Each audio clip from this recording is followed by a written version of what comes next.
Think I'm live. And let me just double check here. I think I'm live. Oh, hold on. Does that change anything with my microphone? Hopefully. I'm probably not going to have anybody showing up, and that's cool. I don't mind, but it's because I don't have a bunch, but I just wanted to fucking start, you know? Just wanted to fucking throw something out there in the ether and save to cloud. I want to record this, right? No, I can't do that because I'm using the free version. But look, I have no idea if anyone's gonna fucking chime in, if anyone's gonna be here. Because like I said, for anyone who knows my channel, I don't have a lot of subscribers at the moment. It says I'm live. It says I'm doing the damn thing, I guess. How the fuck do I even check? How the fuck do I even check if I'm live right now? Oh, here we go. I am live. Great.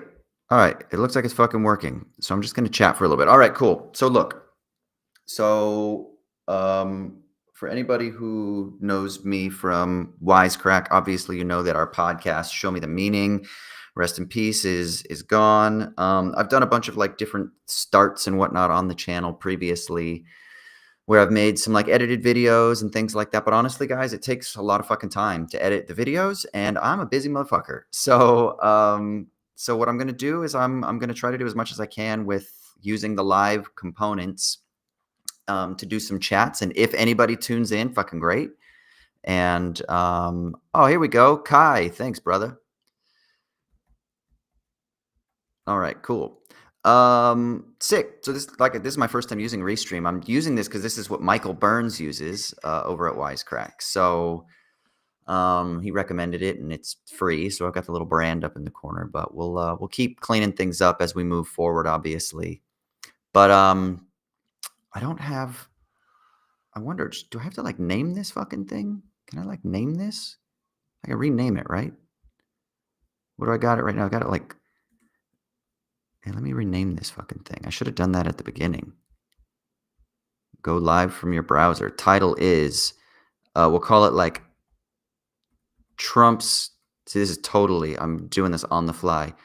Trump's tariff war. Is this the end of neoliberalism? Hint, no. Okay.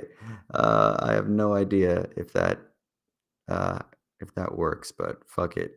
We're going for it.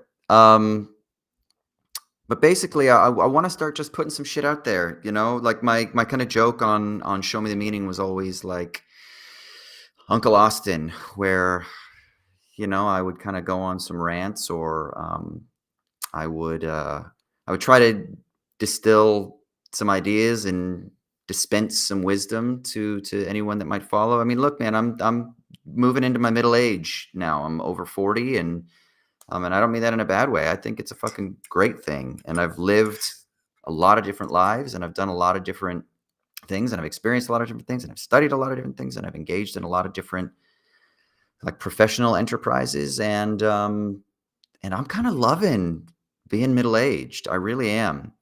And I know that we've got, you know, we live in fucking fraught times, and there's a lot of people out there that are really trying to, you know, seek any sort of guidance or wisdom or insight. And I don't know everything, obviously, by any means, but I want to try to encourage people as much as I can.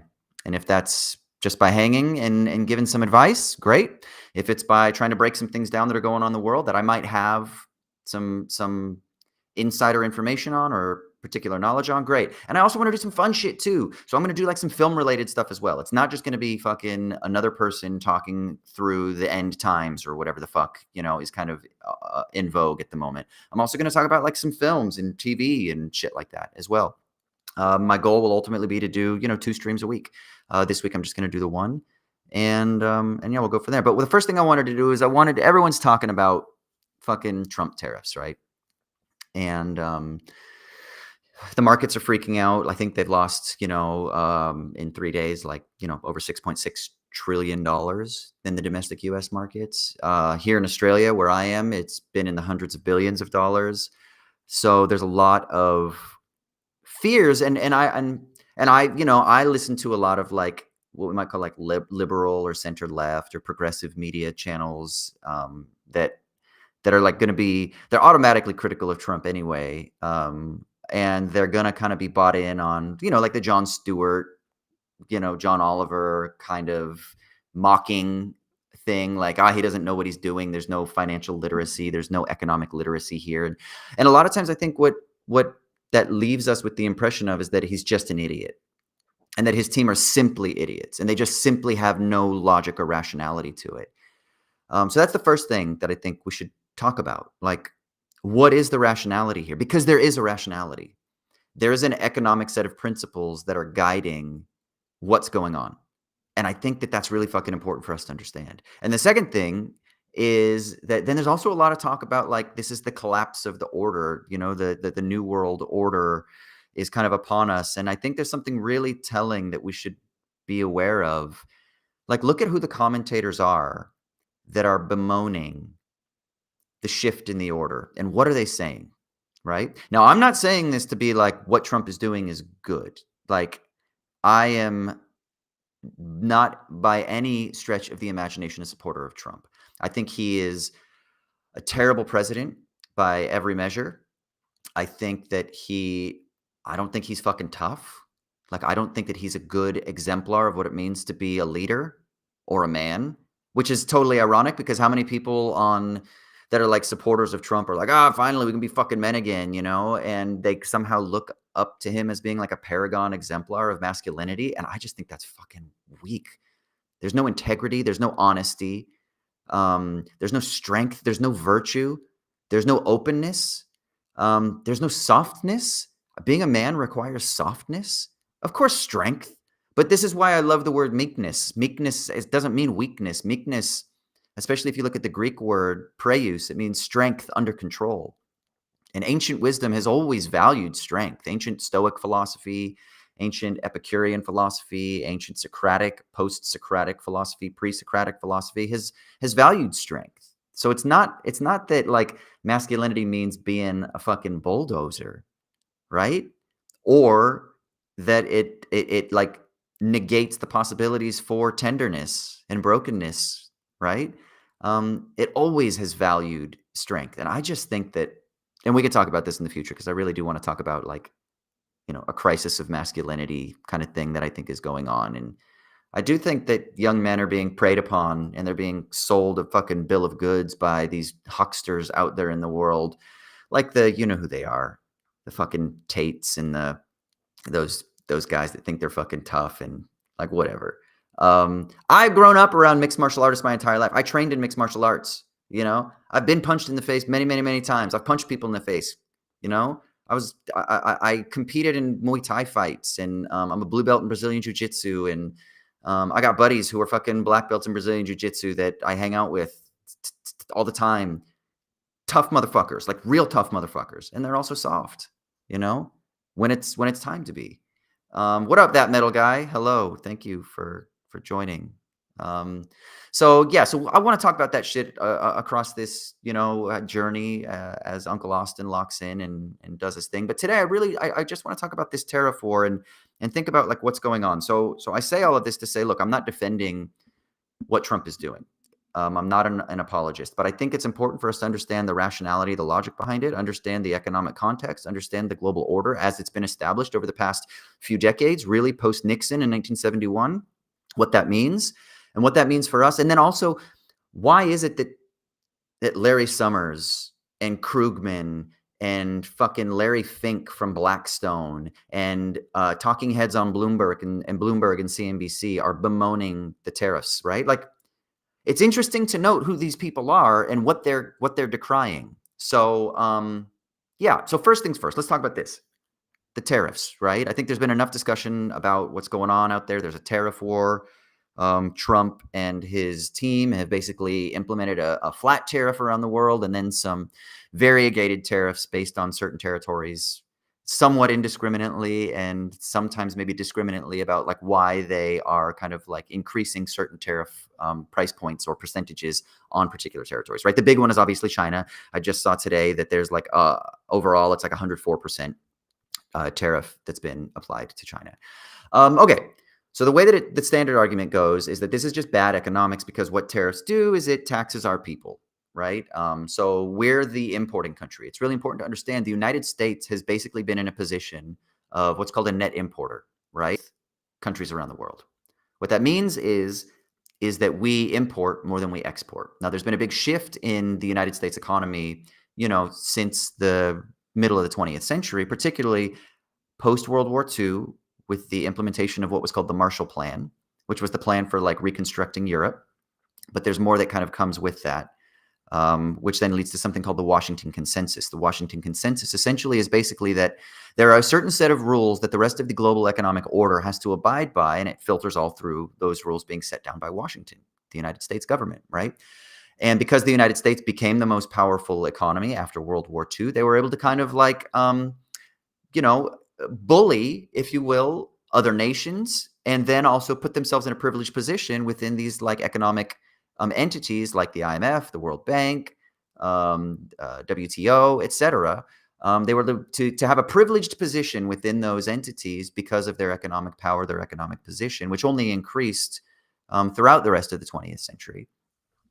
And so that put us in a really kind of unique position, right? So one of the things that this led to was you've got the Marshall Plan, the reconstruction of Europe post-World War II. Then you've got the United States, the Bretton Woods Agreement, which was in 1944, which is basically agreeing that the United States, the US dollar, was going to be the reserve currency for the world, which again puts us in a very privileged position, which basically meant that international countries would want to hold US dollars. They would want to trade with us and they would want to hold US dollars because that's going to be a very stable currency. So then you basically get this explosion of financial markets. What are financial markets? It's, for lack of a better term, it's ways in which debt mechanisms and credit mechanisms can leverage economic assets for speculative purposes, right? Sometimes we'll just use the word gambling for now, although I think that we need to be a bit more precise than that. But just for the sake of it, we'll say so that there can be speculative gambles that are bid on across the economy. Well, the US dollar became very important in these speculative financial markets because the more of the US dollar that you hold, the more valuable your position can be on these speculative financial markets, because you can then kind of offload that and you can securitize your portfolio and you can engage with other negotiations based on the amount of money that you're holding in US dollars. Then you can kind of create different like speculative or trade relations from that position. So it's a really valuable thing to hold the US dollar, right? In this context. So now you're moving through the 20th century. And what ends up happening is, especially after what's called the Nixon shock in 1971, where before 1971 and the Nixon shock, there was a gold standard that basically backstopped financial currencies, right? Or money currencies. So in 71, Nixon delinks that. And basically what you get is a turn towards like fiat economies and floating exchange rates, which means that there's not like a solid backstop that guarantees the value of a currency that it's pegged against, right? So that means that there's a lot of fluctuation and possibility, and that fluctuation takes place in these financial markets, right? Or in the trade markets and all kinds of other different various factors that fold together. So then you get into the 70s, then you get Carter, and you get some massive inflation, and you get something that's really important here called the Volcker shocks. Now, Paul Volcker was very instrumental in implementing these shocks, which essentially was during a time of really high inflation in the United States, and then which ripples around the world. He started raising interest rates really fucking high, right? So you could talk to your parents, maybe grandparents, uncles, whomever, and you could say, hey, do you remember when inflation was like 17%? I'm sorry, interest rates were like 17%. And there's these like amazing photos you can find online. Actually, let's see if I can find one where it's like in the late 70s where there's fucking people lined up around the corner just to get gas at a gas station. right? And that it like now we take it for granted. You got to go fill up your car, and yeah, you might have to wait like a car in front of you, two cars. I'm talking like the fucking cars were like lined up down the street. Now there are other reasons for this. There was also some international components that fed into this, where oil prices were impacted as well.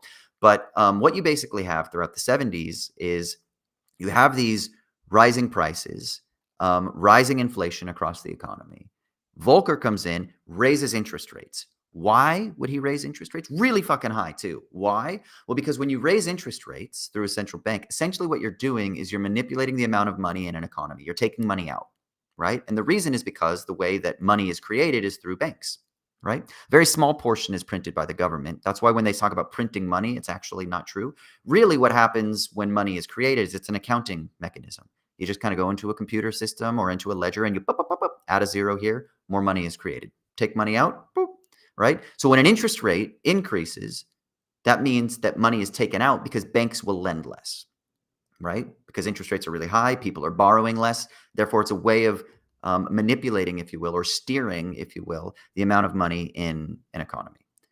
The opposite of that is the case. You lower interest rates, banks are going to start lending more. People are going to buy more houses, more credit card debt. They're going to buy more cars. Businesses are going to take out more loans. They're going to hire more people. They're going to produce more products. People are going to start up new businesses because it all runs on, getting access to cheap credit, right? Well, when interest rates are high, the opposite happens. That's going to be important for us because we need to understand how that impacts this whole tariff conversation, right?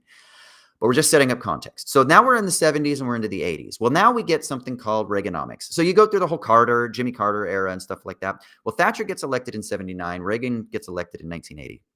The reason that's important is one of the key foundational things that they implemented with the full support of the conservative parties, which is really important to remember, with the full support of the conservative parties at that time, both in the UK and then across Europe, then into obviously, and then in the United States and the Republican Party. And this led to a really, kind of like time of prosperity. A lot of our parents, uncles, whatever might be like, yeah, the 80s were a fucking time of prosperity, right? But part of the reason is because what you get is a lot of offshoring.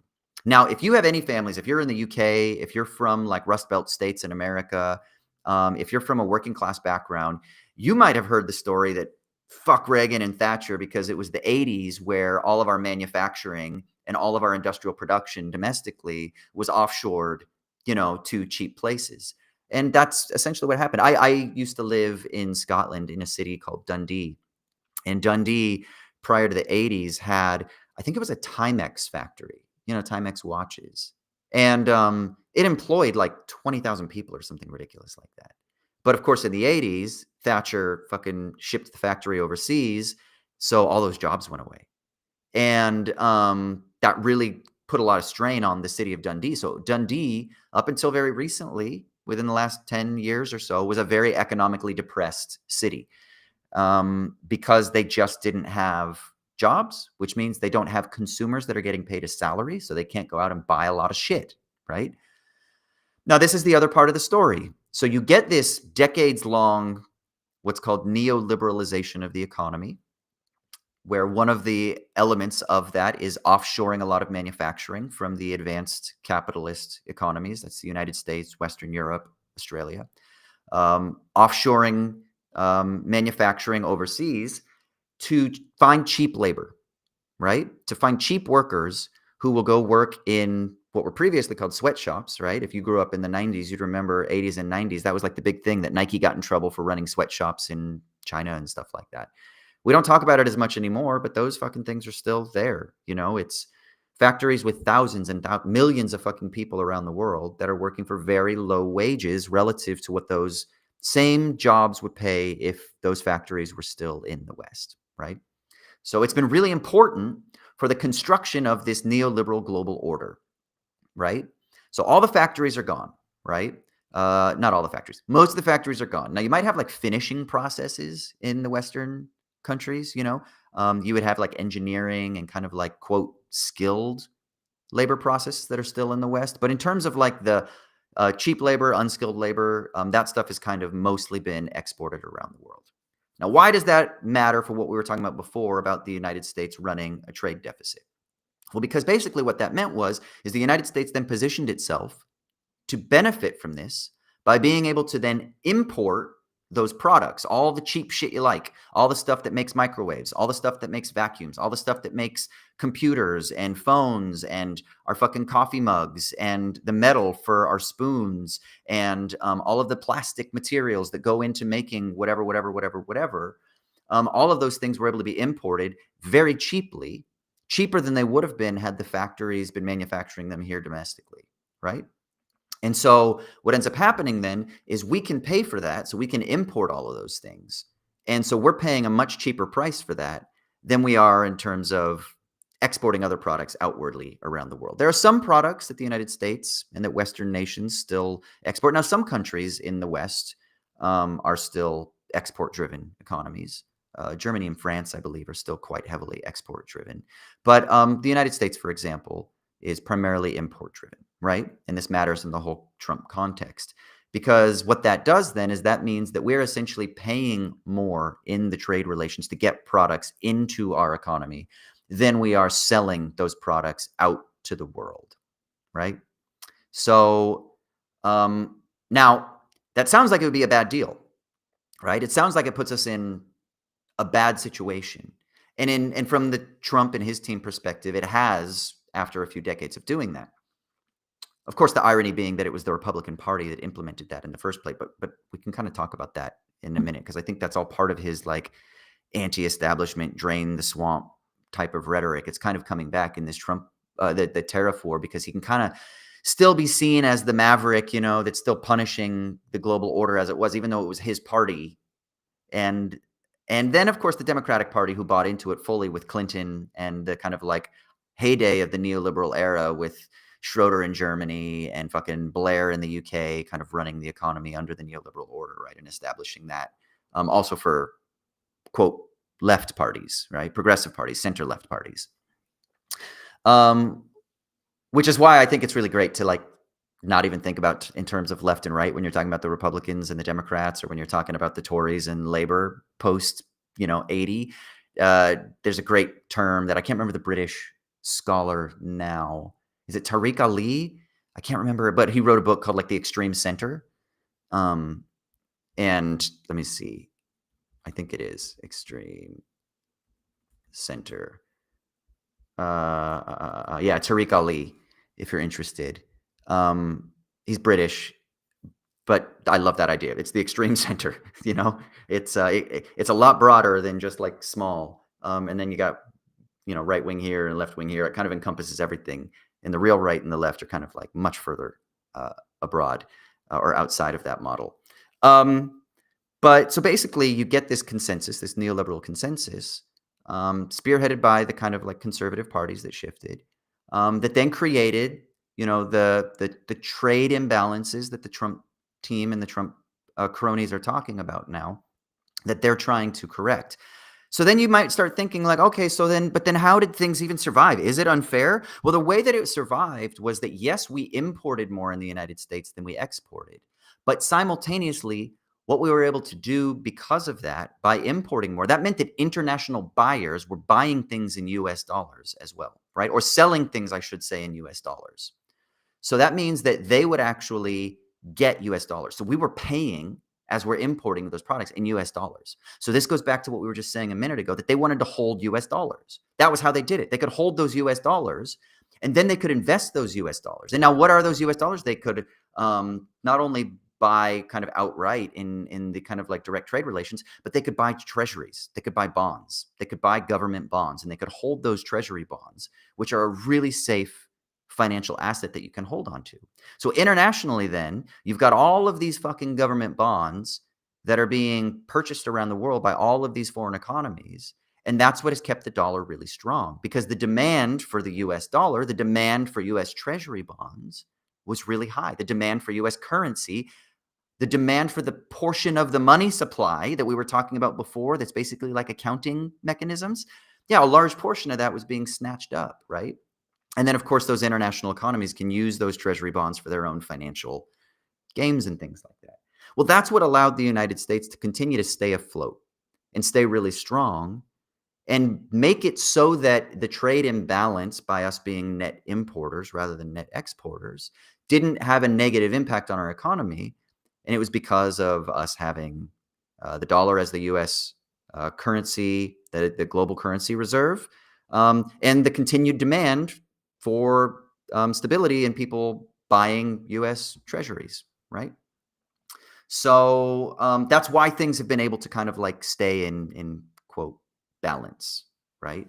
Now, of course, through all of this, another aspect of what we might call neoliberal globalization is that what that's meant is that there's been much more of like a need for multilateralism, a need for free trade agreements, right? Fair trade agreements, free trade agreements, not imposing tariffs on each other, trying to make sure that we could engage through diplomacy when there are like economic scuffles that break out. And of course, one of the larger perspectives on this, one of the larger concerns is making sure that economic wars don't turn into like hot wars, like military wars, right? And of course, we know that that's not like obviously there's death and destruction all around the world persistently since all of this is happening. But one of the kind of ways in which theoretically the economic multilateral strategy via neoliberal globalization was justified was to kind of keep the intensity, the imperial wars at bay, which are what defined, the early 20th century with the imperial war of World War I and the imperial and colonial war of World War II, the colonial wars of like Korea and Vietnam, etc. Right? So we could fight things out economically. That was kind of, I think, part of the promise. Another part of this that's really important for us to consider is that part of the bargain is that the U.S. would be militaristically involved around the world, protecting everybody. We have the largest navy in the world. We would patrol the seas to ensure the shipping lanes continue to arrive on time and goods from, the kind of like developing nations or underdeveloped nations would arrive on time wherever it was that they were exporting, yada, yada, yada. Of course, military bases all around the world. The point is that the United States took this burden to also militaristically ensure that things continued, right? Okay, so now Trump comes along. Trump tariffs. Things are unfair. Yada, yada, yada. Setting aside the irony for the fact that it was the Republican Party that actually we could say are like the key architects of this system, even though, of course, then it was injected with speed by a consensus across the aisle between Republicans, Democrats, Tories, Labor, Down Under, Labor, and the fucking conservatives here, which are called the Liberal Party. I know that can be confusing for Americans. But there's actually a great book written by Elizabeth Humphreys in Australia. It's called How Labor Built Neoliberalism. And she means the Labor Party, which is supposedly their left party. And her whole argument is that actually the Labor Party, the left party, quote unquote, is actually responsible for building neoliberalism in Australia, or they are complicit in it to a great degree. So it's a really interesting narrative. Again, justifying that center left and center right parties are kind of all part of that extreme center. They're kind of all playing the same game, the neoliberal game. So, okay, so Trump comes in, he slaps these fucking tariffs on, and the world is freaking out. Stock markets are fucking in free fall, and all of the kind of liberal leading economists are all like, this is bad economic theory. This is not sound, right? So why are they saying that? Well, one of the reasons that they're saying that is because what Trump is doing is he's threatening that order that had been kind of the defining feature of the global economy for the last 40 plus years, right? So the neoliberal order is being threatened. And so liberal economic theorists and people who value free trade are not going to be happy with anything that might threaten that, whether it comes from the left or the right. So like a left position might be like some sort of anti-capitalist transformation of global capitalism, implementing co-ops and maybe like suspending the amount of work that we do, having a 3-day work week or a 4-day work week, or like a universal like a universal basic income, something like that. Not redistribution, but pre-distribution, which would be like giving more citizens like ownership over land and the natural resources of your local economy or of your local society. Um, sometimes people talk about um, like social wealth funds as being able to do that, like they have in Norway. So Norway has like this amazing sovereign social wealth fund that basically owns a lot of the domestic assets, the natural assets, but also even some of the financial resources. And and the money, and it's turned into like a securitized portfolio on the market that makes money and makes dividends, and those dividends go back into the system to take care of the social safety net. So like healthcare and education and childcare and clean roads and public transportation and all those things, which then ultimately are a net benefit to society because it doesn't hit us in the pocketbooks, right? And so that's why they're kind of like okay with paying higher taxes, because they know that actually them paying higher taxes is kind of in agreement with their economy and the governors that are like, well, we'll pay and we'll contribute into this, but we get a return on our investment, not just in terms of tax funded things, but also that you're going to then give us a share of this domestic portfolio, this social wealth fund portfolio. Alaska has one, which is really interesting, that I think is just tied to like oil value. And I think citizens of the state of Alaska get like, if anyone knows, I think they get like every quarter they get like dividend payouts. It's like $1,000 or something like that, or depending on the value of the portfolio. But it's called like the Alaska Social Fund or the Alaska Wealth Fund or something like that. Um, but so that would be like a left way of trying to challenge the neoliberal order, right? Well, what Trump is doing is what we might call like a traditionalist or a right-wing strategy, which is he's implementing protective measures. Some people are calling it isolationist measures. And there is an historical logic for implementing tariffs, but this is what it's typically tied to: protecting what are called infant industries. So Alexander Hamilton famously wrote about this. Lin-Manuel Miranda, Alexander Hamilton, he famously wrote about this.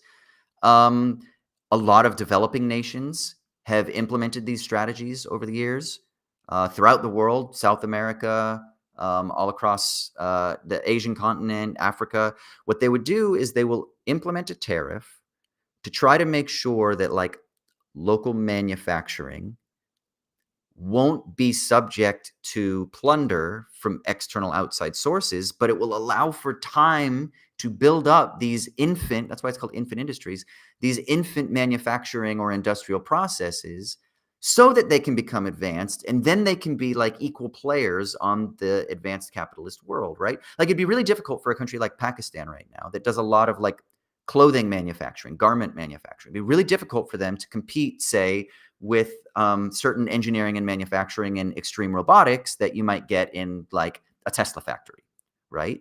Obviously, we're talking about different products, but still the point remains the same. So there needs to be a sense in which maybe like Pakistan could help its infant industries to try to build up, catch up to speed. That's training people, that's insulating the economic resources from external exposure, that sort of thing, right? Kicking away the ladder. I love that. Yeah, middle guy. Yeah, exactly. So it's allowing them to be able to climb the ladder, then you kick away the ladder, right? That kind of thing. So that's historically what tariffs are really good to do. I mean, the other way that tariffs have been imposed are kind of the way that they're doing it now, which is like, I'm going to smack you with a tariff and you're going to smack me with a tariff. And it seems a bit petty.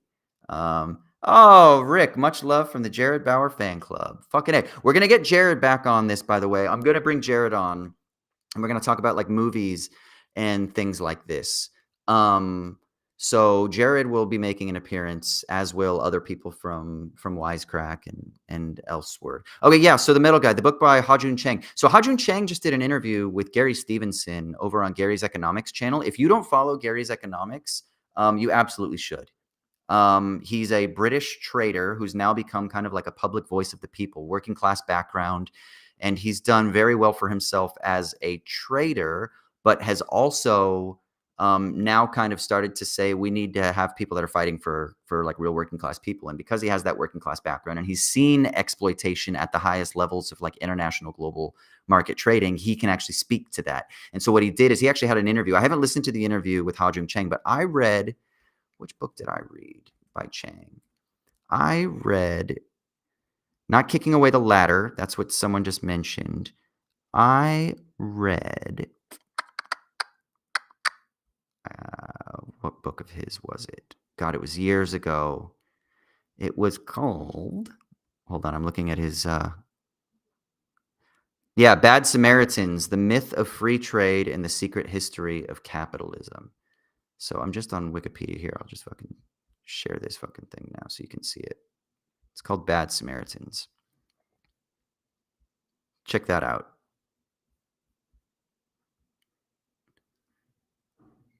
There we go. Check that book out. Really important book. Anyway,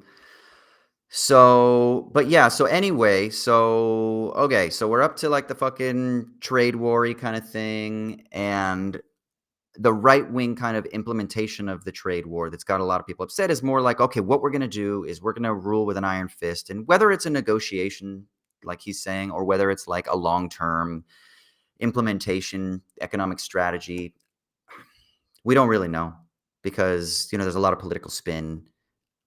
Let's talk about like the actual material impact and effects of this.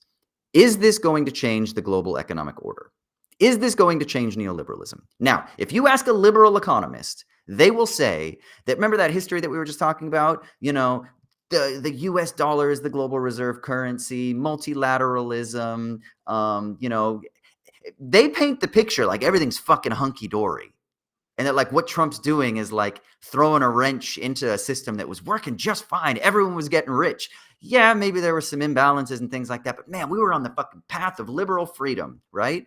Now, you guys know I got a philosophy background. Whenever I hear that shit, I'm like, oh, you guys are just like religious. You guys are just like believing that heaven is in the future. And you're like trying to guilt everybody into thinking that, oh, if you just bought into the system more, if you just bought into the global economic order more, then you would eventually have reached the promised land, right? Like, I don't buy that shit for a second. I think that's ridiculous. I think that it's dogmatic. I think that it's moralistic because basically it's like if you don't believe in that, then you're a fucking idiot.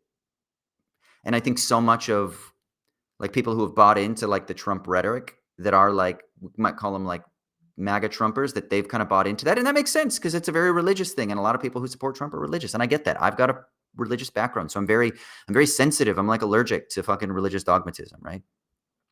But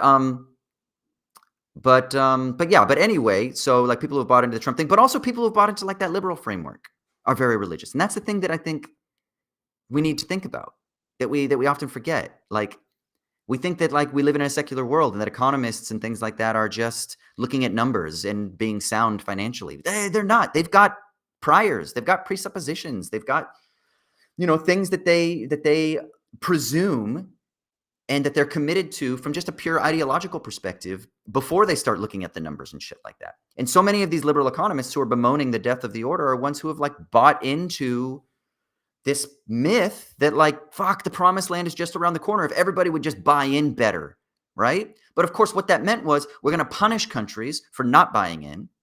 We're going to burden them with our own mechanisms of maybe not unfair trade, that's a separate thing, but our unfair mechanisms of lending money, which they do through the IMF and the World Bank. And they're going to stranglehold these developing nations and then force them to fit into the model of the image that America and the people who are running things wanted it to be, right? I call it the embrace that smothers. It's like, yeah, you can be a part of the global system, but we're going to smother any particularities. We're going to smother any difference. We're going to smother anything that might not perfectly align and accord with how we want to do things, right? I mean, that's fucked up. I don't think that that's how we should live in a global society. I really don't. I don't think that's how we should live in a fucking domestic society, in a local society, in your fucking bowling club. I just don't think that, So I think it's really interesting to then think about like, who are these people who are bemoaning the supposed death of the neoliberal order, right? And is it really the death of the neoliberal order? Well, I'm going to say no, it's not the death of the neoliberal order. And I'm going to show you just a couple of little articles written by some guys. And I want to recommend this blog to you. I've actually written a couple articles on this online magazine. It's called Progress in Political Economy. It's run by some scholars through the University of Sydney. Adam David Morton and Gareth Bryant, and I think some others. But I just want you to look at the date of this. This is 2017 that this piece was written. It's called Authoritarian Neoliberalism and the Myth of the Free Markets. Now, Ian Brough, as well as Alfredo Sadfilio and others, are economists, political economists, theorists, social theorists, who have been writing about a new era of neoliberalism for about 8, 9 years now. The reason that's important is that we have all of these people who are now acting like in 2025, what Trump is doing is disrupting the order. But for about the last decade, let's say, theorists have started to say, actually, there's an emergence of authoritarianism, but that fits perfectly and squarely within the logic of neoliberalism. All right? So that whole global order that we were just talking about, that actually authoritarianism and the rise of like maybe new fascisms or authoritarian regimes in Hungary, with Viktor Orban, or with AfD in Germany, with the kind of Brexit campaign back in the day in the UK, that there's been a long stewing, what we might call authoritarianism, that's led towards nationalism, both economic nationalism and also cultural nationalism, but that fits perfectly within the logic of neoliberalism. And here's the twist of all of this. And this is what we need to get our fucking heads around. Neoliberalism has never been about free markets. Neoliberalism has never been concerned with free trade. This is the whole thing that all of these fucking liberal economists get wrong. The lie is that neoliberalism set us on a trajectory of liberal freedom from government overreach that allowed markets to dictate how things could and should operate. Now, I'm going to recommend I'll go through this little article in a second, but I'm also going to recommend this book by a guy named Quinn Slobodian. And the book is called Globalists. Okay, you got to fucking read this book. All right. You either got to read this book or listen to some fucking podcast interviews with this guy. I'm going to try to get, I'd love to get him on to have a chat, but I'm going to try to get one of his colleagues on, who is my former kind of supervisor, a guy named Martijn Konings, who writes a lot in a similar world, who's a professor, full professor here at the University of Sydney. But Globalists is the end of empire and the birth of neoliberalism is the title. And essentially what he charts from the words of the people who constructed neoliberalism itself. So the Australian school economists, what are called ordo-liberalists in Germany, and then also the Chicago school economists. And he charts those three groups using quotes from them themselves. This is even the fucking ANCAP people who love like Ludwig von Mises, who supposedly believes in like free markets till his dying day. Like even Mises wanted to insulate the economy from democracy. Now, when you start talking about insulating something from something else, you're talking about regulation. That means it's not free. Now, he wanted governments, he wanted contracts. Well, we'll say they, because it's not just him. So it's Mises, the Chicago schoolboys, the ordo-liberals in Germany, the ones who were like the theoretical framers of what now we call neoliberalism. And this starts back in like the 1920s, right? What they did is they argued that they believed that governments should support contract and should support the rights of corporations and should create frameworks to order the market. That's why the ordo-liberals are called ordo-liberals, right? Ordo-liberalism was basically ordered trade or ordered markets, ordered liberality. It wasn't just like a free-for-all where everything just kind of like deals on its own, like the market just kind of like runs on its own, and people just find products that they like, and people are able to negotiate just because it's like, well, you got what I want, and you got what I want, and I got what you want, so let's just make a fucking deal. And no, it's never been that way. It's actually always been about creating a certain framework and structure and insulation to prevent democracy, the will of the people, or outbursts of revolution or whims of opinion that might shift in democratic tides, to prevent that from being able to actually have any sort of impact over the market. So that means that the foundational framework of this has always been anti-democratic, and it's always been about creating structures and frameworks to insulate, protect, and then stimulate private interests, which means then that it's not free by any metric whatsoever. It's always been regulated by government and by military might that was backstopping it to ensure that the markets would operate according to the whims of private corporations and people with power, right? We could call this like economic leverage. So mechanisms were put in place to create economic leverage so that private corporations would find markets, dictate how those markets run, and then get benefits from the government to continue to find markets and dictate how those governments or how those markets are run. So check out the book by Quinn Slobodian. Now, why that's important then is so we've also got to think, and just as Metal Guy said, markets were never free. Now it's just more apparent. Yeah, fucking A right. So the reason that like this is an interesting, I'll go back to this article.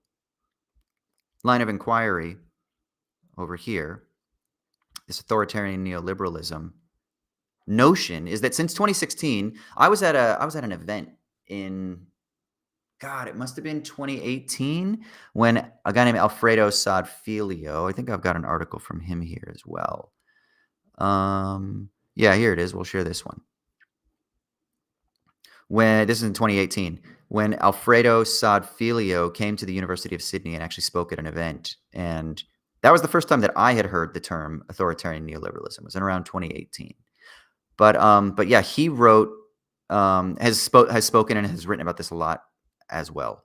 All of this pointing to the point that what we're seeing now with Trump is an authoritarian action that I believe fits perfectly squarely within what these different theorists have been arguing has been just a variant within neoliberalism and is not a break from neoliberalism. And I think that's important for us to consider. So there's a few things for us to consider. Okay, first thing, obviously the Trump tariffs are having real material impact on markets. Trillions of dollars of wealth have been affected. That's affecting people's 401ks. That's also going to affect hiring decisions. That's also going to affect onshoring, yada, yada, yada. So there's like real material effects that's going to actually impact like real people too. It's not just like, oh no, Wall Street bros have lost a little bit of money. Like that's going to sting, right? So that's a reality. It's also true that the people who are complaining the most about the Trump tariffs are people who probably want to preserve an order that they're not being really honest about what it was.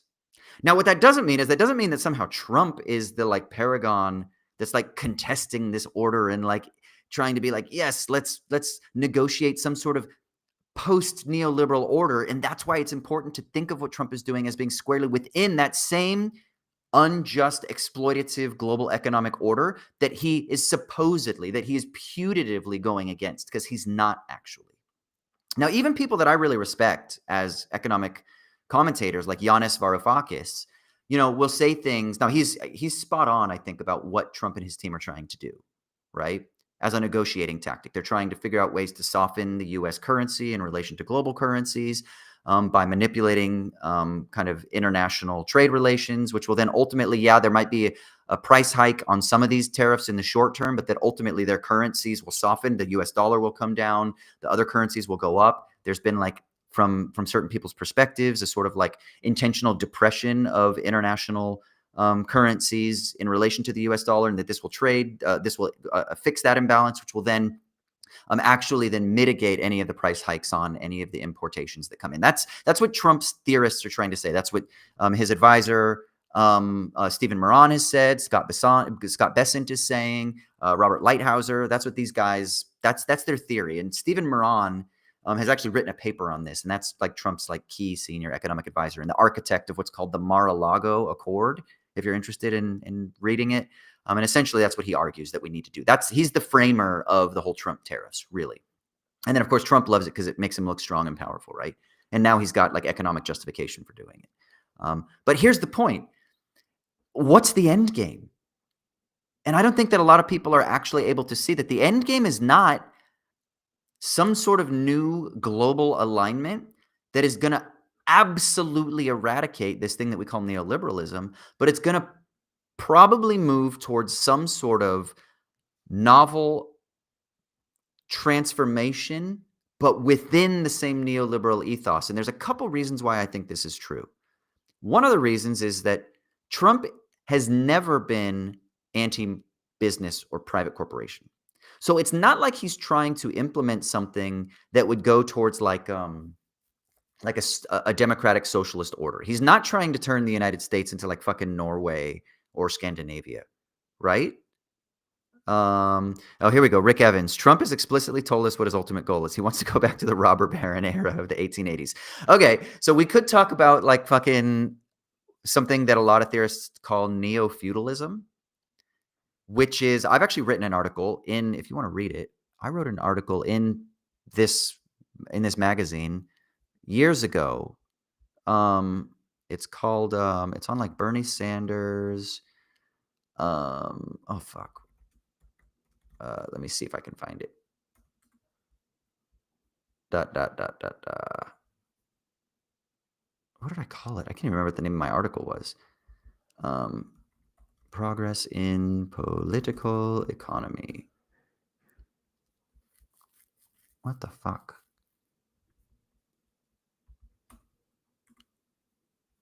Here it is. There it is. Okay, this is the article. Cautioning Trojan horse socialism in the year of our Bernie. I don't want to end this chat. I'm going to, for my first one, I'm just going to fucking sign off here pretty soon. I don't want to like end on a really dire note because I think this article is a little bit not doomsday, but I basically say, look, the thing that's facing us is like it is that robber baron era of the 1880s that like Rick Evans is talking about in the chat. Also, what up, David Drake? Howdy. Hold on, I'm coming back in the chat here. There were a couple other people. Rick, you asked if I'm ever on Jared's Discord server. I'm not, man. I'm trying to figure out. I'm so fucking busy. I'm trying to figure out how to fit everything in. Like I'm writing 2 books. I've got like a dozen movies that are in production that I'm producing. I got a TV show that I co-created that has just been optioned by a production company here in Australia that we're hoping to go into a writer's room, in the next couple months. And I still teach every now and then.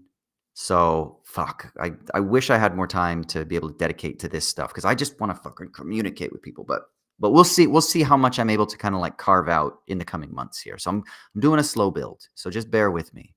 But I do want to talk about why I think it's so important that we continue to listen to like who are the people who are most vocally opposed to the tariffs. And I'm not talking about like if you talk to like people that are doing interviews with people on the streets, like that's important. Like we need to hear how this is going to affect the every person kind of narrative. That's fucking important. But let's also be careful when Larry Fink of BlackRock is complaining, because it makes me then like, does he have our best interests in mind? Does he have, the average person on the streets best interests in mind? Never. So I don't want to just completely discredit what he says and commit like, that logical fallacy that's like nothing he says could be valid whatsoever. But I do think it's important for us to at least have our radars up. Who are the people who are most scared of it? And then what I think is important to do is then come up to our like buddies who are, people who actually care about average people, and say, hey, like, I know that there's a lot of fear and panic out there, but let's figure out if we can be a little bit more precise in how we think about this. Like, yes, it's going to impact us. It's going to have a serious, measurable impact. It's going to cause more divisions socially, culturally, economically. It's going to fucking hurt. But let's not buy the lie. And this is what I'm concerned with, I think, ultimately. Let's not buy the lie that somehow those old, like, baton holders of the neoliberal order, or that are like bemoaning the fall of multilateralism and the liberal order, let's not like somehow fall into the idea that they're our saviors in this. I think that's the ultimate crux of this, because they're not. They're not like the good guys. This isn't like good versus bad here. They're kind of like all bad, you know? And I think we need to start thinking like genuinely seriously about like what could alternatives be. And the only way that we could do that, the only way we could even like believe in such a world is, one, if we have a proper diagnosis of how things actually are, and two, if we can cut through the fucking spin that's fed to us by these people who are trying to get our allegiance. And I think that it's actually highly manipulative that these fucking liberal political commentators who are bemoaning Trump's tariffs are acting like they're the fucking saviors, like they actually care about people. They don't really care about people. They care about preserving the liberal order. They care about preserving the way things used to be, right? So both are wrong. Both are bad. Both are people that I don't think we should like give our fidelity to, you know, or our allegiance to. Listen to them, understand what they're saying, but cut through the fucking noise. So check out these two articles. This one, Authoritarian Neoliberalism and the Myth of the Free Market, and by Ian Brough.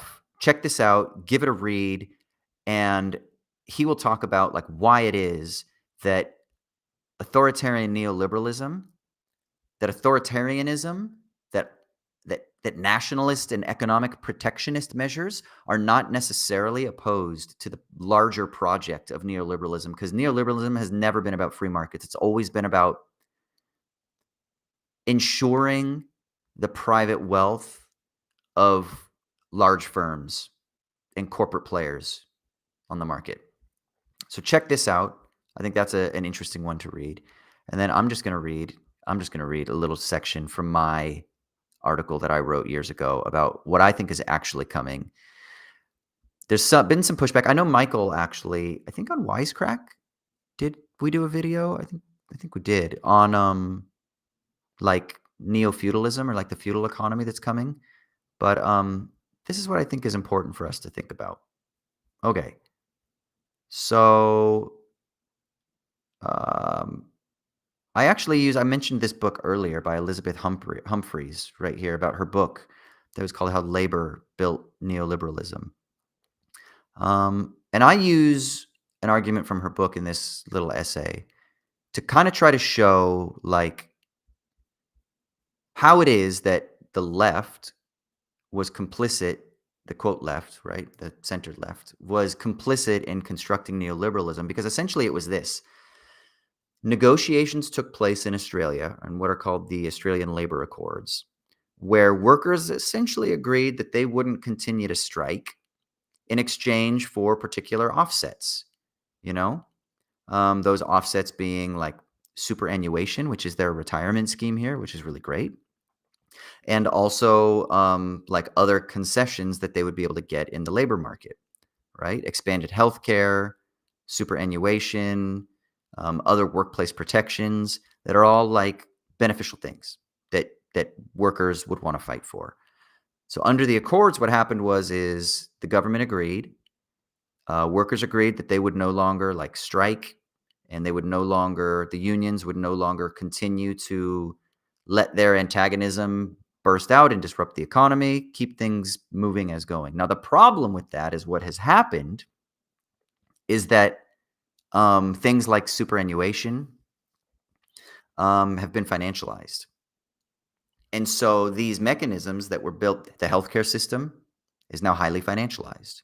Even if it is funded largely by the government, there are still mechanisms that highly leverage the healthcare system in Australia, but also in the UK, entirely in the United States, are leveraged by financial operators that are siphoning off of, that are leeching off of, if you will, the underlying economic infrastructure, including the economic resources that are funded by the government in those countries, right?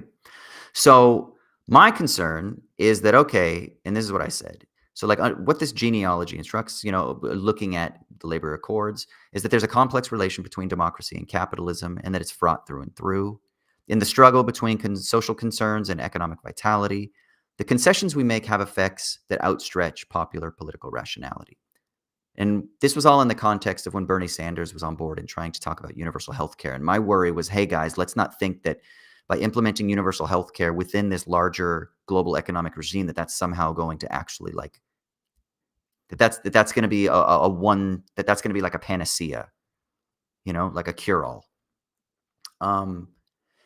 Because there's possibility that, and this is what I talk about here, there's possibilities that, just like with the Australian Accords, where the healthcare system and superannuation have been highly financialized, that most likely that's what would happen with any sort of implementation of universal healthcare in the United States, right? That was the kind of overall argument that I was making. So then I talk about this, and this is the reason why, because these are the monsters that are facing us. So I say, in order to best prepare, we must understand our context. The monstrosity of neoliberalism consumes the majority of critical political discourse today, but there's a two-headed dragon emerging from the socioeconomic seas that we need to include in the bevy of concerns comprising neoliberal critiques. On the one side, we have the emergence of what some are calling the new feudalism, and on other, the asset economy. So in a 2016 article entitled "Welcome to the New Feudalism, with Silicon Valley as Our Overlords," Evgeny Muratsov describes the steady march of Google and Facebook towards feudal ownership over greater proportions of the economy. This is 2016, right? Now we're fucking almost 10 years later. How much more is this true? Muratsov writes, by destroying all competition and making the world dependent on their platforms, these neo-feudal lords will increase their control over how economic resources are accessed, right? This is the rise of what we might call like the platform economy. Platforms are now dominating everything, right? Even GE, these old industrial era companies are now like platformatized. And so one of the things I talk about is like one such result could be the institution of micropayments for everything from time spent web surfing to any and all social media activities. Isabella Kaminsky for Financial Times calls these new platforms like mini command economies, and that the expansion of these platform economies is producing a situation in which the force that pulls inwards of these and other platforms is creating the leverage relations by which any social democratic concessions will take place. In other words, the leverage relations are who has leverage to make the decisions. Increasingly, it's these platforms, right? And the people who run these platforms and the people who finance these platforms, like fucking Larry Fink from BlackRock, the guy who's now complaining that the neoliberal global order is diminishing. Of course he's upset, because he would be investing in these fucking firms. The soft banks of the world, these massive financial institutions, of course they're upset. It's going to hit them in their pocketbooks. They don't want that. In a similarly themed article, Joshua A.T. Fairfield warns of a return to the Middle Ages. So this goes back to, who was it? Who was saying it in the comments of like going back to the robber baron era, right?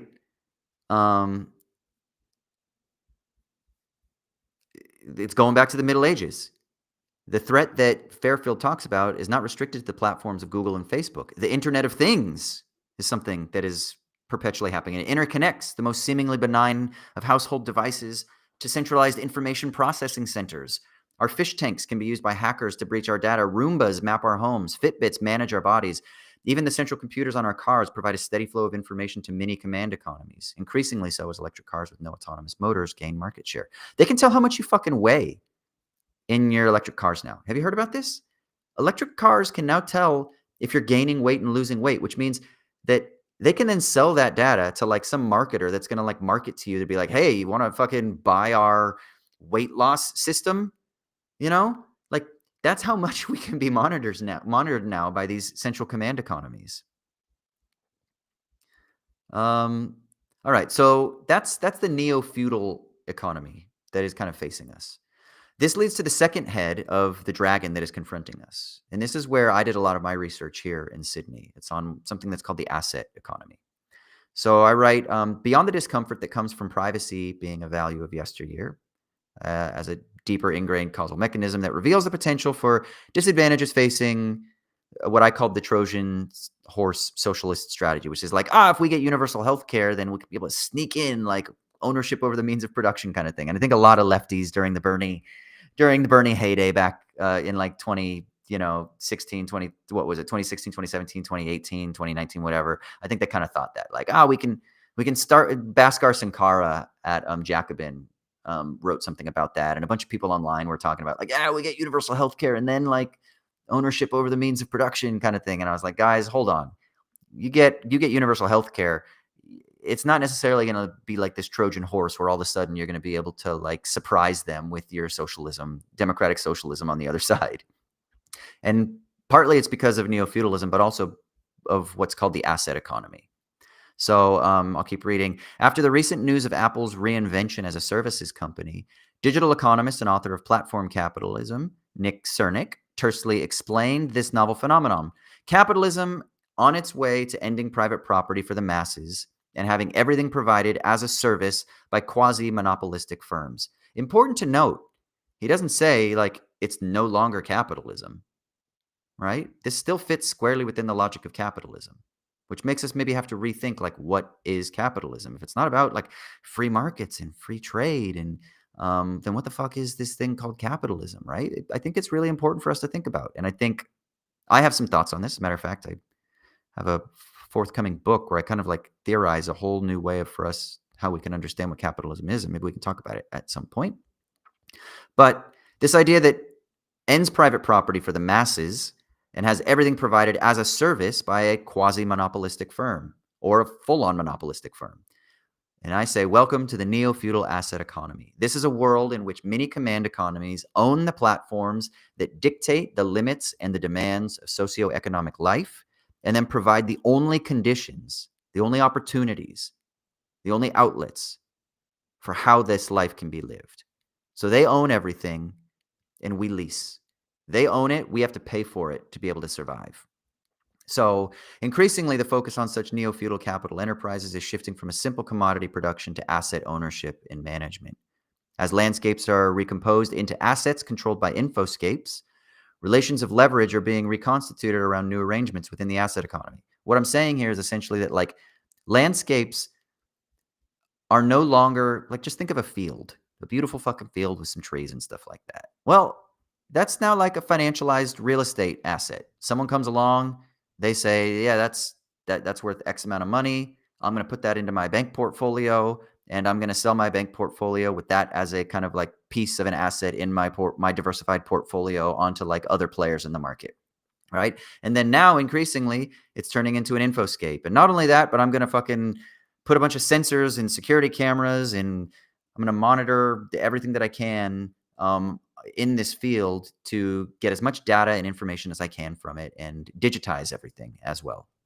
And what that does is that reconstitutes these relations of leverage. In other words, it changes like who has the fucking power and where that power sits and how that power can be wielded, right? So Fairfield then notes how these mini command economies become the owners of even the devices that we think we own. Our smartphones, for example, are just fancy electronic boxes packaged with sensitive proprietary software inside that is owned and controlled by a mini command economy that can do with it what it fucking wants. And yeah, of course, there's some regulation about some privacy stuff, yada, yada, yada. Come on. We know that that's just like paying lip service so that people don't fucking revolt. Really, the people who are kind of controlling the laws and commanding how it is that these devices are able to siphon data from us, it's controlled by the private sector in cahoots with the government, right? I mean, is there any wonder why at Trump's inauguration, it was like all the fucking tech billionaires in the world were there, like being all happy and shit? Because they know, like, they're going to continue to gain more power in the market. In other words, they get to own everything. We have to lease it, right? I don't want to keep reading, but I think this is, here, we got some chats here. Rick Evans said, I've heard it described as techno-feudalism. Yeah, that's Yanis Varoufakis, who has written that book, Techno-Feudalism, which is, I think, just came out last year, maybe the year before. And he's been talking about that for a couple of years now. I mean, I'd like to think I was before the game talking about the neo-feudalism. But yeah, techno-feudalism, absolutely. That's absolutely a way I think that we can think about it. The question is this, again, going back to everything. Is what Trump doing somehow actually changing the neoliberal global economic order? And my argument would be that no, it's not. It's just going to reconstitute neoliberalism, or it's going to reconstitute global capitalism under some different conditions, right? Where what he's trying to do is he's trying to kind of like get the United States to supposedly be in a stronger position, maybe devalue the dollar, maybe bring some exporting back to the United States, exporting capacities back to the United States.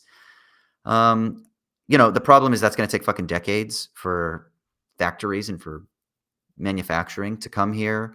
There's also no guarantee that money is going to want to invest here. Last thing I'll say is, like, going back to what I talked about earlier, is these Volcker shocks. Remember, I was talking about these Volcker shocks that interest rates went really fucking high and changed the economy. One of the fallouts of that was that manufacturing left to build overseas because to borrow money was really expensive. So if interest rates are 15% rather than 3%, and you have money, you got capital, and you want to borrow money, but you got to borrow money at 15% interest rate, you're not going to want to build a factory because building a factory is really fucking expensive. So you got to borrow a lot of money to build a factory here, but interest rates are really high. So what you would rather do is be like, well, I'm going to go to a place where I can spend my $70 million and I can get a lot of bang for my buck in some other country. Simultaneously, what you might do is you might be like, but wait a second. Interest rates are 15%. That means I could become a debt lender. I can become a financier. I can figure out a way to not build physical fixed capital like manufacturing plants and industry plants and things like that in America. But what I could do is I could put my money in a bank, or I could partner with a financial institution, or I could figure out a way to turn my company into a financial institution, like something like GE has done, right? And the reason you would do that is because then you're getting 15% return on the money that you're investing into the economy. So this has led to the financialization of the economy, right? So to try to reverse all of this and then re-onshore manufacturing means that you've got to figure out a way to incentivize those people who previously wanted to start factories and shit overseas to get them to do it here. Hence the tariffs, right? But there's a bunch of other factors that need to be considered. The high cost of labor. Americans get paid a shitload more money because living standards are higher. Purchasing power is higher. So we're going to have to figure out ways. They would have to figure out ways to make it worthwhile to bring the manufacturing plants back to the United States rather than continuing to benefit from the cheap labor abroad. So this is why I don't think that what Trump is actually doing is actually shaking up the neoliberal economic order so much as creating an opportunity for some sort of new alignment that won't be figured out in the short term, right?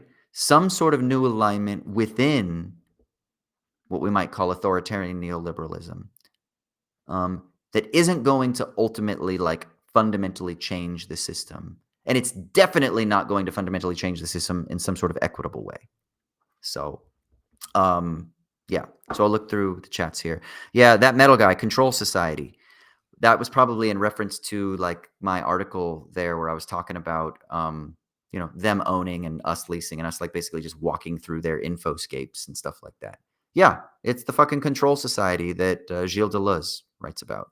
For anyone who's interested, there's a great, you can just watch the YouTube video. I think there's a great little YouTube video. Let me see. No, these are people talking about it. There's a fucking great little video. Let me see. Is this it?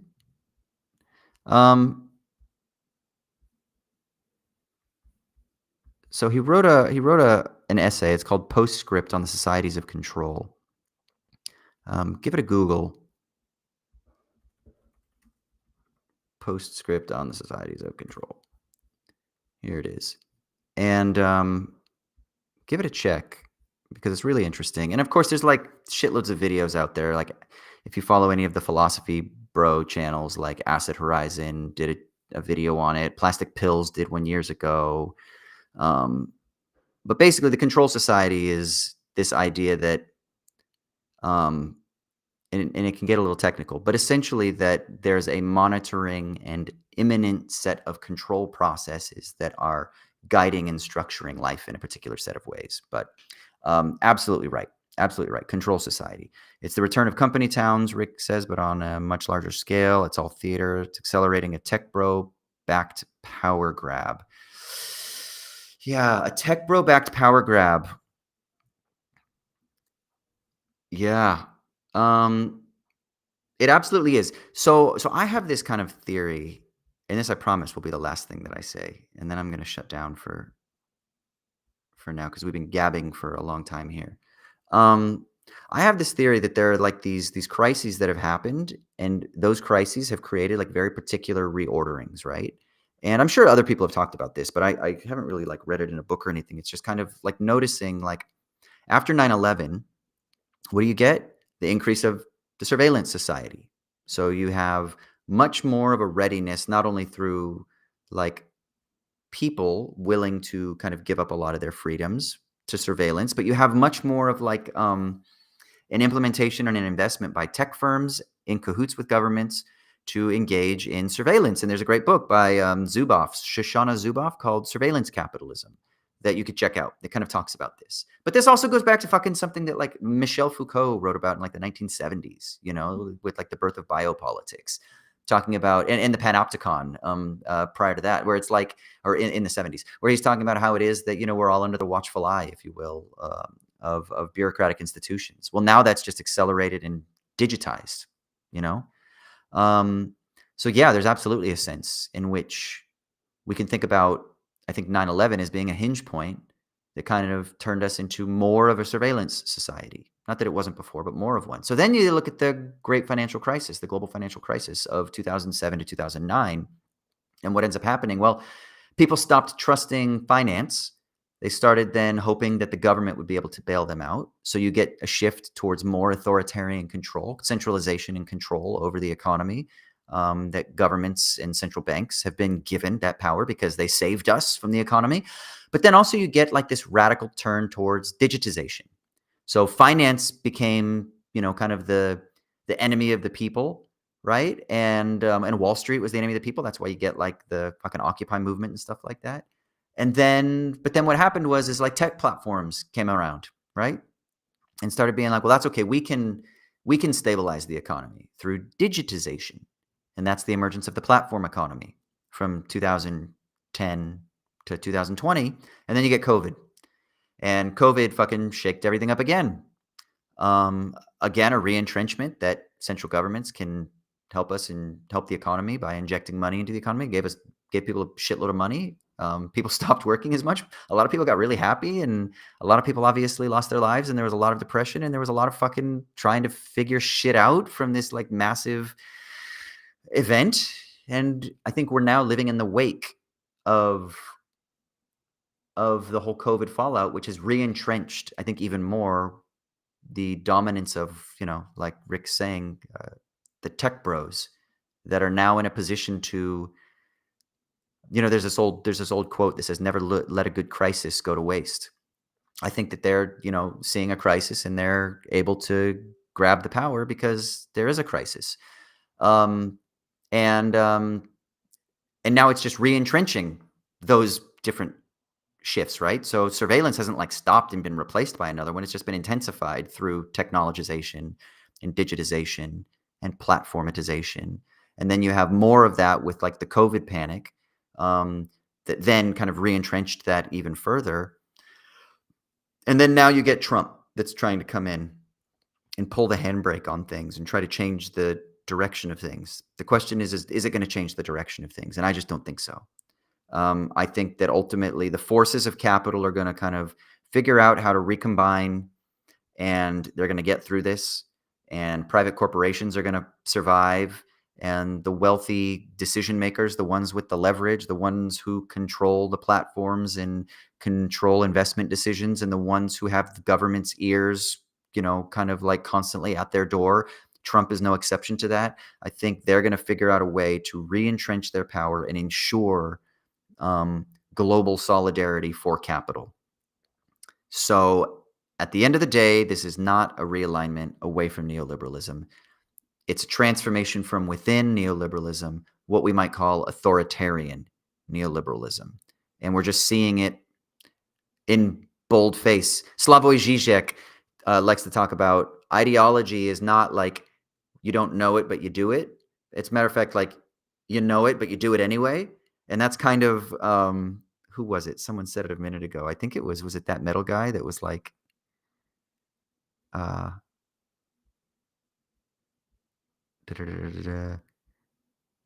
yeah, markets were never free. Now it's just more apparent. Yeah, exactly. We know it and we're just doing it anyway. We know that markets were never free. We know that the global order is just like a bunch of fucking people with shitloads of money. And this isn't like conspiracy theory stuff too. I love Noam Chomsky has this idea. He's like, it's not a conspiracy theory when men in suits like shake hands and make a deal behind the doors of like a closed in a boardroom or something like that. That's just called power, he says. I'm like, yeah, that's it. It's not a fucking conspiracy theory. It's just people with power, making deals, making business deals. I do want to say, so Georgioba said Giannis is wacky. He wants to get rid of borders. Yeah, he's got his like DM25 thing. He definitely wants to create more of like, an open border solidarity. And the point is this is we need to correct the imbalance. Capital has free flow across borders. Shouldn't people be able to like simultaneously be able to kind of like do that from within that regime? I've gone back and forth. I used to be a big supporter of open borders for a bunch of reasons. And I'd need to rethink it. I remember there were a lot of like really interesting economic benefits that I saw that came from a lot of economists that were looking at open borders.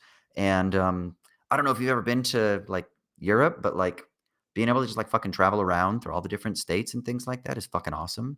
Like so many of my British friends, I lived in the UK for like 6 years. So many of my British friends, my wife is half British. She's got a British passport. Like it's like sucks that they can't just fucking go to Italy or Spain, and like move. So many of my friends just moved and lived and worked in like Spain or Germany or Belgium or whatever that were British, and it sucks that they can't. And I think one way we can think about open borders, if we're going to play devil's advocate, like think about the United States of America. Like, they were colonies originally, and they had different sort of um, uh, economic systems until they were federated and united under a single banner. And so the United States right now is kind of, yeah, we think of it as one country now in 2025, but it's like a bunch of different separate fucking territories. And some of them have like devolved powers of, education funding and like roads and shit like that. But they're federated under like some kind of cohesive agreements, one of which is trade, like Rhode Island can't impose a fucking tariff on South Dakota. Because we kind of have this larger free trade agreement. So there's this real economic arrangement, and it kind of works out pretty well. If you're in the States right now, you could move from Arizona to Nebraska. You could move from Texas to Louisiana. And here's the thing is like one of the pushback arguments against open borders is like like cultural differences. Motherfucker, have you seen the difference between like West Texas and Southern California? Like I'm from Southern California. My mom lives in Texas now. It's a different culture. It's a different world. Go to Boston. That's a different country on its own. Fucking go to Seattle. Go to Northern California and the hippies, man. It's like those are different cultures. There's just an established habitual agreement that they all work together under a single federated nation. Of course, we'll see how long that lasts. I know there's fracturing even in the country, but yeah, so there are some devil's advocate arguments I think that we could really think about positively to think about open borders and why they might be valuable. But I also think that there are cons to it as well. So yeah, so thank you so much for the thought, for the idea. And I'd love to get links to all the articles and videos you recommend people check out. Yeah, how do I fucking do that? Can I just put those in the chat? Will the chat like disappear if I sign off?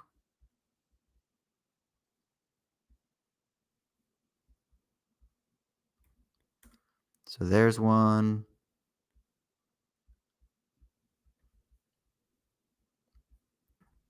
There's one. Check those out. Here's another one, just so you can. And these are written for more of a popular audience. There's like some technical language in there, but it's also definitely accessible. And then check out. I promise I'm going to get better at this tech shit. as it goes. Check out that book, Deleuze's Postscript on the Society of Control, or it's a long essay, actually. The Ha-Joon Chang book. I'm just going to fucking Wikipedia. I'm going to share this guy's Wikipedia page because he's absolutely lovely. Check that shit out. Those links. Alvar says, sounds like America's future is China. Hey, man. Yeah, I'm in a very strange position because in Australia talks out of both sides of its mouth. It partners with China and Southeast Asia over here, and then also with the United States over here. And so it's a really interesting position to be in. Yeah, let's wait and see, man. It's going to be fucking interesting moving forward. Yeah. And then Jorgoba, metaphysical borders would reestablish themselves the morning after getting rid of national borders, which would then form back into national demarcations, certainly in the old world. Listen, I'm not saying it's fucking easy. There's a great book by, it's called Imaginary Borders. No, that's not what it's called. Oh my God. Imagined. Oh God, I forgot what it's called. Imagined Communities. That's it. By Benedict Anderson. Check this out. Imagined Communities. I read this years ago. Really interesting book. Here's a link. You can check that shit out. Imagined Communities. Benedict Anderson writes about like how it is that, nation state is kind of this made up thing and borders are kind of made up and we kind of just agree to it. Not that it hasn't always been that way, but there's something important in thinking about that just from like a metaphysical perspective. And Alvar, what I meant is on the way of becoming China. Here's the thing though, like we don't have a central government like the CCP. And I just can't imagine the United States getting there. I don't know. Maybe I'm too much of I just can't imagine, I don't know what, like maybe it could happen, but fuck, I just can't imagine that. I think the United States would have to fucking crumble and not be the United States anymore. It would have to be like whatever comes after the United States, Maybe it still carries the name, but fuck. Yeah. Okay. I'm going to sign off. That was a very long chat. I was only planning on doing a half hour, but we chatted for an hour and a half. And why the fuck not? It's kind of my day off at the moment, and Uncle Austin is in his bathrobe. So anyway, I hope y'all are well. Let's stay talking. If you got any questions, thoughts, anything like that, please comment down below. We can reach out. I'm gonna do this frequently. I'm gonna do some more fun stuff too. I got this idea where I'm gonna like fucking talk with ChatGPT about like movies and do like bad movie reviews with ChatGPT and have like ChatGPT play a character. Like he could be like the snooty film snob, and then we can talk about like Marvel movies or something. Or he could be the snooty film snob, and then we could talk about like some new movie like Nosferatu and why Nosferatu isn't good from the perspective of, I don't know, whatever, even though I fucking love Nosferatu, right? But we're going to talk about shit like that. I just got some fun ideas. If you've got ideas too for stuff that you'd like me to do, if you've got conversations, if you have people you want me to talk with, fucking please comment and let me know, reach out, and we'll chat. All right. Mad love.